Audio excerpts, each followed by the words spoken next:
అధ్యక్ష, మా హుజురాబాద్ నియోజకవర్గంలో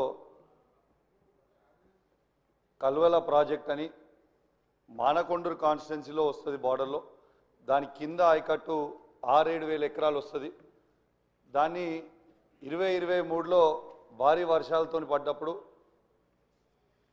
ఆ ప్రాజెక్ట్ అనేది కొట్టుకుపోయింది. చాలా సంవత్సరాలది. ఆనాడు కేసీఆర్ గారి నాయకత్వంలో 70 కోట్ల రూపాయలతోని డిపిఆర్ చేసి పంపడం జరిగింది. ఇప్పటిదాకా పెండింగ్ ఉంది. దయచేసి గౌరవ ఇరిగేషన్ మంత్రి గారిని, ముఖ్యమంత్రి గారిని కోరుతా ఉన్నాను, ఆ ప్రాజెక్ట్ని దయచేసి శాంక్షన్ చేసి కంప్లీట్ చేస్తే కింద రైతులకి 6-7 ఎకరాల ఆయకట్టు వస్తుందని చెప్పి కూడా ఈ సందర్భంగా తెలియజేస్తా ఉన్నాను. అదేవిధంగా అధ్యక్ష, మొన్న నా నియోజకవర్గంలో చెక్ డ్యామ్ని రాఘవ కన్స్ట్రక్షన్స్ కన్స్ట్రక్ట్ చేసింది. కాంట్రాక్టర్ తనుండే దాన్ని బాంబు పెట్టి పేల్చేయడం జరిగింది. ఎట్లయితే మేడిగడ్డను బాంబు పెట్టి పేల్చిండ్రో ఇవాళ తనుగుల చెక్ డ్యామ్ని కూడా బాంబు పెట్టి పేల్చారు. అది నేను చెప్పింది కాదు అధ్యక్ష, అది నేను చెప్పింది కాదు, ఏఈ గారే సభ్యులు చెప్పిన అంశాన్ని నోట్ చేసుకోవడం జరిగింది.